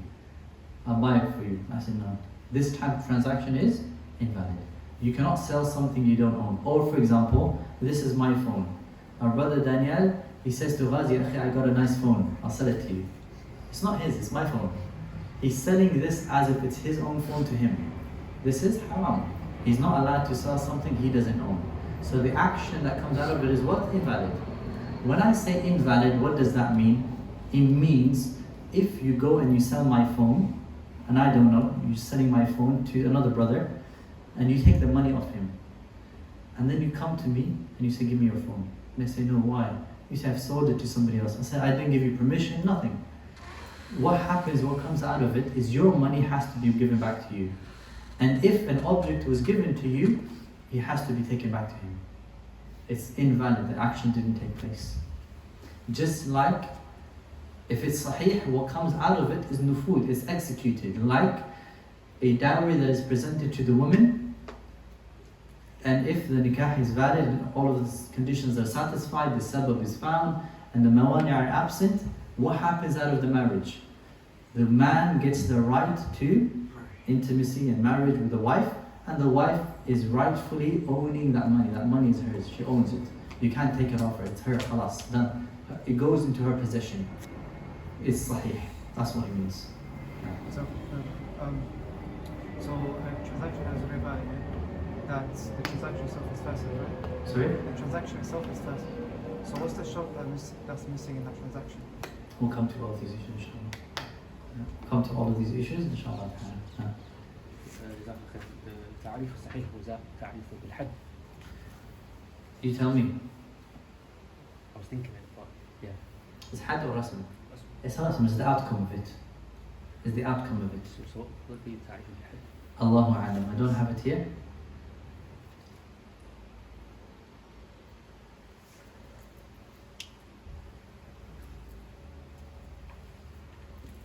I'll find it for you, inshallah ta'ala. This is the ta'arif of the rasm. Ta'arif of the rasm. Now, coming to one last issue of batil and fasid. Did you have a question? The batil and the fasid, is there a difference between the word batil and fasid? Jumhur, what do they say? Synonymous. Batil is fasid is batil. Except Ahnaf. The Ahnaf, they do distinguish between them. And amongst themselves, they have a difference of opinion. Now let's go to the Jumhur. Generally, the majority of the scholars say there is no difference between fasid and batil, except in two issues there is a difference. Except in two issues, there is a difference according to the majority of scholars as well. Two specific issues. Number one, an issue related to Hajj, and number two, an issue related to Nikah. According to the majority of the scholars, they distinguish between the two. In the issue of Hajj, which is having intercourse with your spouse after at-tahallul al-awwal. And I'm not going to go into a lot of details regarding Hajj, but there is something called at-tahallul al-awwal wa at-tahallul al-thani. You have three actions for you to finish your Hajj. If you do two of the three, and you haven't done tawaf al-ifadah, then you are still in tahallul al-awwal. You're allowed, you can do anything else. You can take your haram off, you can use soap, but you're not allowed to what? Have intercourse with your spouse. If you do have intercourse with your spouse, then the scholars, the majority, they consider this to be fasid. They call it fasid. And based on that, you have a number of issues. Number one, you have to complete your Hajj. You can't say it's fasid and I'm not going to complete my Hajj. Bye bye, I'm going home. No, you have to complete your Hajj. And some of the scholars, they say you have to do tawbah, and you have to come the following year and do the Hajj that will overtake and make up for this Hajj. And Some scholars even say there's a kafara, expiation. So yes, your Hajj was invalid because you had intercourse before fully coming out of the Hajj, but it's only fasid. There's a way to make up for it. There's a way to make up for it. So it's not fully invalid. As opposed to a person who's doing Hajj, may Allah protect us. In the middle of the Hajj, they apostate. They say, I'm leaving Islam. The scholars call this what? Batil. The Hajj is batil. They don't have to complete it anymore. It's finished. They can't, if they change their mind, they cannot make up for it. This is finished. They lost the chance, and the Hajj is invalid, becomes zero. If they wanted to do Hajj, they have to come the next year after having accepted Islam, then do a new Hajj. There is no way to fix the Hajj that you just broke. This is called batil. So the majority of the scholars, they differentiate into issues. One is in Hajj, and they call one type of Hajj batil and one of it fasid. And in Nikah. Example, where do they distinguish in Nikah? They say a Nikah where it's agreed amongst the scholars that is not allowed is batil. Example, the Nikah of a woman who is still in her iddah. A woman, when she is divorced or her husband dies, she is in iddah. She has a waiting period. If you marry this woman before she finishes her waiting period, there is no difference. This is something known through ijma', consensus of the scholars. And if you marry her, what is your marriage called? Batil. It's not valid in the first place. Even if you gave her the dowry, it's returned to you. There's no way to fix it. And a nikah of somebody who gets married without a wali. Even though the hadith of the Prophet is clear, La nikah illa biwali, there is a khilaf amongst or by the Hanafi school of thought. And it's valid, they have a way of looking at it, even though it's not the correct opinion. But because there's a khilaf, and it's not proven through ijma', then what do we say? The nikah is fasid. So if somebody did get married without the wali, because there is a qawl that is mu'tabar, we don't say husband and wife, there was no wali, and you made an imam become the wali and you got married. You're not going to be separated right away like that. Yes, you have to come with another nikah, you have to redo the nikah, but yeah, you can still live together for now. Okay? It's called fasid. There's a way to fix that marriage. No. What about the person that they get married without a wali due to desires, not because they follow the other opinion? That would be bad, right? Again, because it depends on why they did it. If it's out of ignorance, if they did it intentionally knowing it's invalid, yeah, it's invalid. But if they didn't know and it's ignorance, somebody said, I can do it, I'm an imam, trust me, I know what I'm doing, I'm right, and they did it on that behalf, then it's not a problem. But yeah, if they knew and it's not valid, and they said, let's go for it, that's not valid. You mentioned it's valid, but they're wrong and it's incorrect use. How can you be valid in the first place? Again, because there's a khilaf, it's not a masala ijma'iyya. It's غير معتبر, but it's not a correct opinion. There's no ijma'. There's no ijma'. The opinion remained on the matter that this is the opinion of Imam Abu Hanifa, or his madhab at least. So even if an opinion is wrong, you can't say there's an ijma' prior to that. We'll come to ijma'. So ijma' is when the mujtahideen agree to a matter. In the case of nikah bighayri wali, in my opinion, there is no ijma'. There's no ijma'. Yes, there's a correct opinion and there's a wrong opinion. The correct opinion is what is in line with the hadith. But to claim the ijma', then we would call it batil. And that's the issue of nikah. So that is the opinion of the jumhur. The majority of the scholars say there is no difference between fasid and batil except in two issues. What are the two issues? Hajj and nikah. The Hanafiya, they say there is a difference between batil and fasid. What is the difference according to them? Without getting into too much detail, for them, they say the batil is anything that is not legislated la bi aslihi wa la bi far'ihi. Not in its original essence and not the exact situation that is presented. Even that is not legislated. As opposed to a fasid. The fasid is when generally the action is not valid, But that specific, we don't have a specific evidence of that specific way of doing it is invalid. Then they call it fasid. So the stronger one for them is what? Batil. Batil is the stronger one. I'll give you an example, it'll make a bit more sense.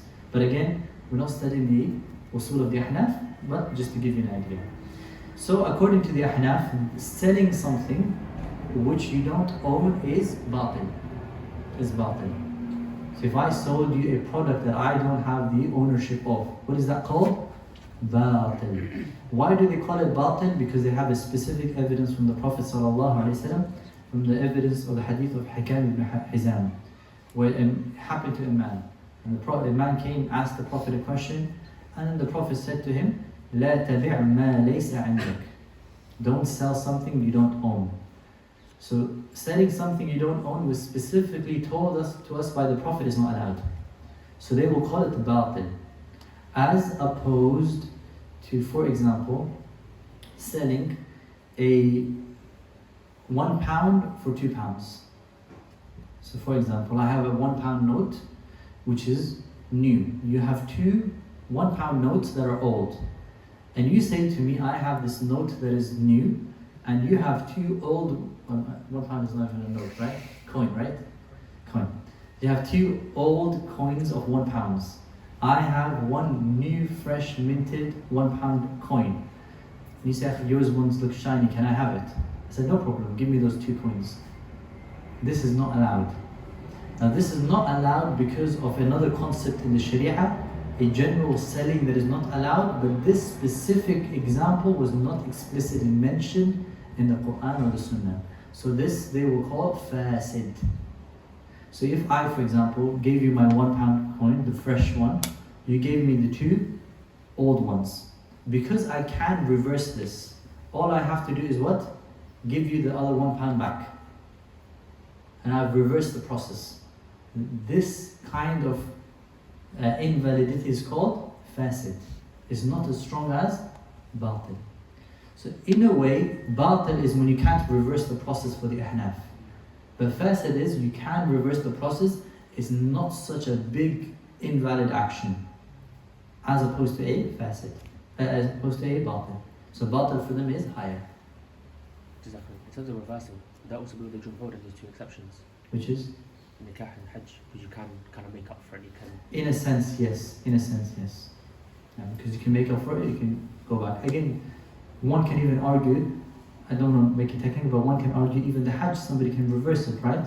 Just accept Islam whilst you're on the Hajj and continue your Hajj. But it's slightly different when it comes to the Jumhur. That's it. Yeah. Slightly different when it comes to the Jumhur. The way they look at things is different. Let's stop, inshallah. Huh? I'm ready to go. I can finish the book today. Huh? We'll take a break. Okay, what we do, we'll stop here for now, inshallah. Let's summarize what we did today's lesson, inshallah, and then we'll finish. So the first thing we took in today's lesson was what? Looking at wajib based on 3 perspectives. The first perspective is what?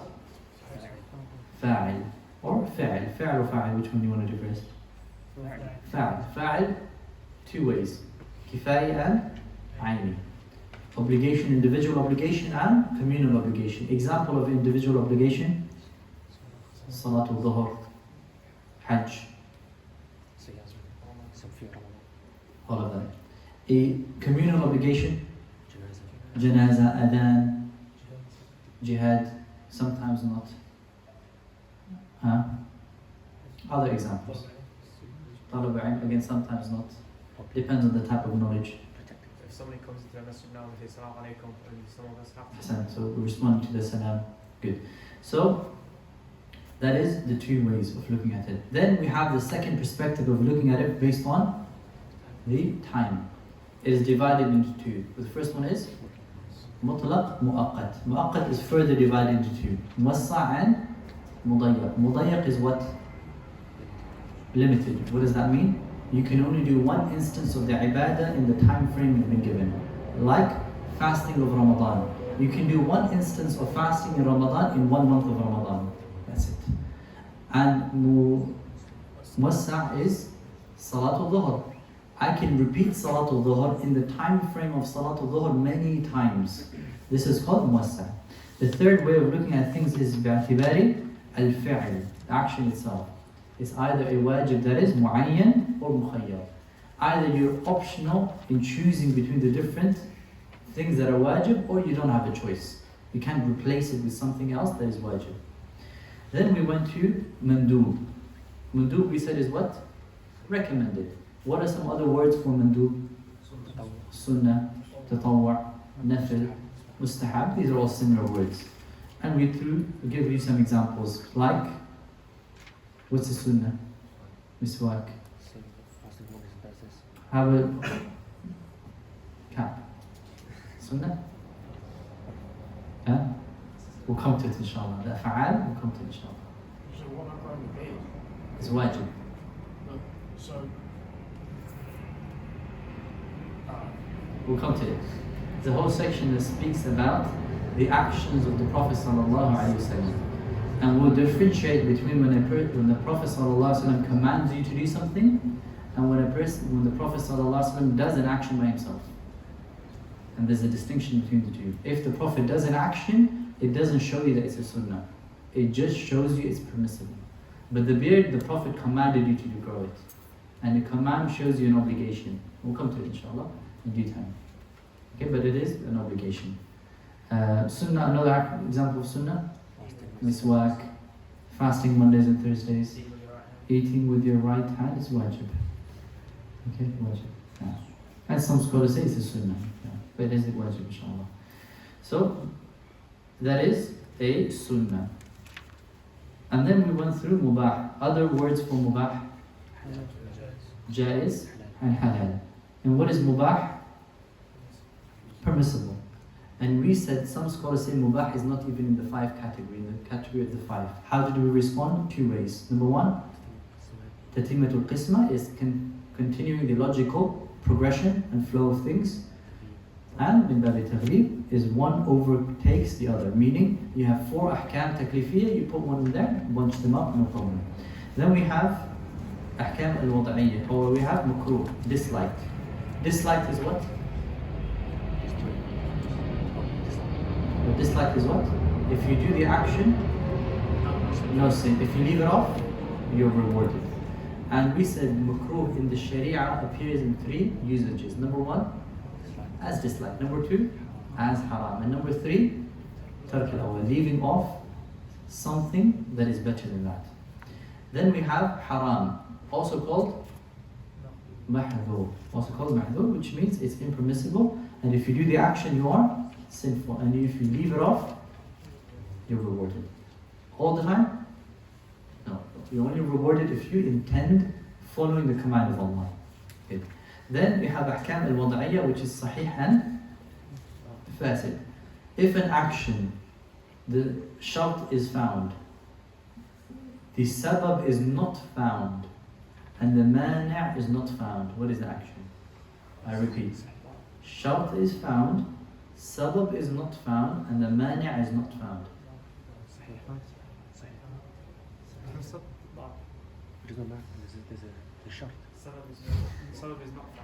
Shart is found, sabab is not found, and mani' is not found. Huh? Batil.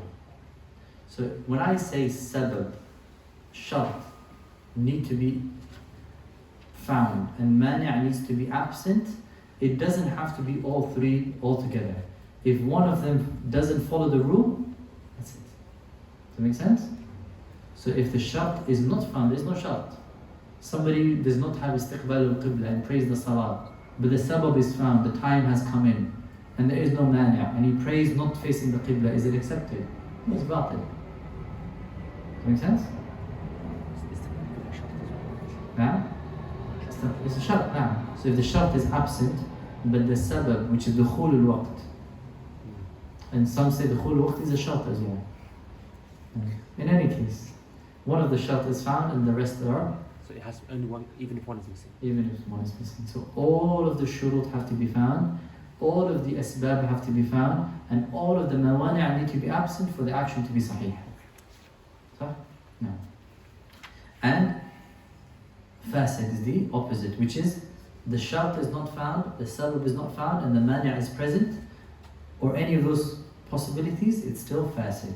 Then we said the difference between sahih and fasid and batil. What's the difference? According to the jumhur? One is reversible. No, generally, no difference. For the jumhur, there is no difference between fasid and batil generally, except hajj, one mas'ala of hajj and one mas'ala of nikah. And in there, then they distinguish which one is which. According to the ahnaf, what's the difference? Is there a difference? Yes. What's the difference? One of the opinions is whether it's reversible or not. And one opinion is based on how it's proven. If it's proven, the original essence of it and the detailed way of it is proven in the hadith and the Quran, then it is batil. But if the asl is proven but the fara' is not proven, it is fasid. Which one is worse and stronger? Batil is stronger for them. Inshallah, we'll stop here for now. Bi-idhnillahi ta'ala. Does anybody have any questions? You know, we talked about the three factors that make something sahih. So having the sabab, the cause, having the shart, the condition, and having no preventative factor. Can we apply it to like an example like salah? So what would be the cause, the time for prayer? So sabab would be the time of prayer entering. The shart would be any of the shurut, which is tahara, purification of your body and the place, istiqbal al-qibla, facing the qibla. So that's the condition. These are the conditions. Now, what are the conditions of salah? Tahara, istiqbal al-qibla, dukhul al-waqt, entering of the time, Islam, and aql. And the preventative measure Would be the opposite of that. For example, impurity, or for example, insanity, menses for the women. Exactly. So, in the first lesson, you mentioned that ulum was of two types. Ulum wasa'il is from one of them, and you mentioned that ulama, they had difference of opinion in terms of in what language you can teach it in. Yes. What's the strongest opinion? Again, it's a matter of ijtihad. Matter of ijtihad. There is no strongest. It's ijtihad. Everybody sees it to be different. Based on the individuals that are. Allahu A'lam, depends on the person. It's the matter of ijtihad. A scholar might say, you know what, I think it's important for us to teach usul al-fiqh in Arabic only, for the classical way to remain and for people to benefit. I say it only should be in Arabic. Some scholars say, no, even in English. It's a discussion. It's a discussion. And it's like the issue of, should you teach ulum al-wasa'il before ulum al-ghaya or not? Meaning some scholars, some of my teachers, they would never teach you usul al-fiqh. Sheikh, teach me usul al-fiqh. No. Sheikh, can you teach me usul al-fiqh? No. We have to finish a book of fiqh cover to cover, and then I'll teach you usul al-fiqh. Why? He says there is no use for you to understand usul al-fiqh when you don't have examples of fiqh that you've learned in order to understand usul al-fiqh. So I have to teach you fiqh, I have to teach you basics, and then I can teach you usul al-fiqh. So when I teach you usul al-fiqh, you can relate. Ijtihad again. So my teachers say, no, you can start with usul al-fiqh. What's the difference between illa and sabab? Illa and sabab. So sabab is just a cause of something coming. Like, for example, ghurub al-shams is the cause of maghrib salah starting. Illa, we'll come to it in great detail, but illa is the reasoning behind why something has been given a specific ruling. Like, the tahrim of khamr is based on iskar. So that is the illa, that's the reasoning why the hukum is given. So it's the reasoning behind it. Sabab is simply this causes this to be present. There is a slight distinction. Like, for example, when you say the hadith of the Prophet ﷺ, لا يقتل القاضي حين يقضي وهو غضبان, that a judge should not be judging in the state of anger. Now, is this a sabab or is this a illah? A group of scholars did say this is a sabab. The reason he can't do it is anger. In that case, only when the judge is angry he can't do it. But if you say it's a illah, this is the reasoning behind the hukum. So this is the reason why the ruling was given. It's a stronger link, and therefore you can apply qiyas on it. You can say any judge who's very sad cannot give a ruling. Any judge who's very hungry cannot give a ruling. And you can do qiyas on it. So one of the differences is you can apply qiyas on illah, not on a sabab. But it's also the link between the hukum and the sabab or the illah. The link between the illah and the hukum is stronger. It's like me saying this is the reason behind why the hukum is halal or why it's haram. Where when it's a sabab, it doesn't have to be linked to the hukum. You say this is the sabab why Salah of Maghrib has entered, and therefore it's wajib. The link is slightly longer. Does that answer your question?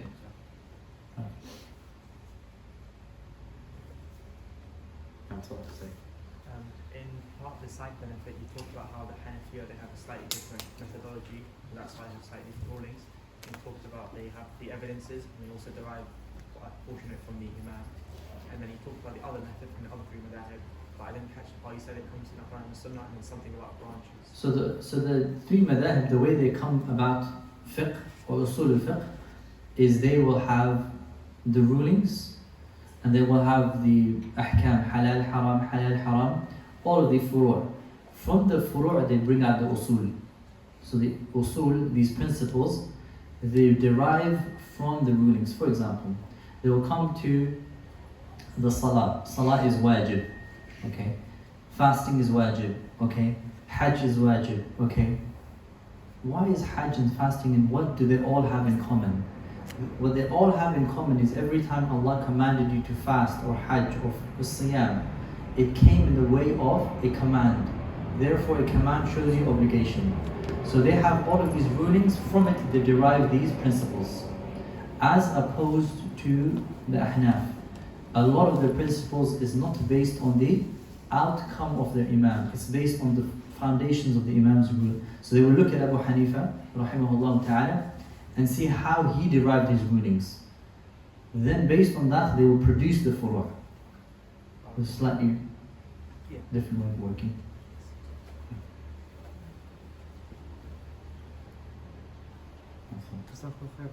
Then what usul did Abu Hanifa use to produce the furu'? He used the Quran and the Sunnah based on his ijtihad. So the same usul that he used was based on the Sahaba's usul. Oh. And Imam Abu Hanifa was the first Imam of the Madhab, right?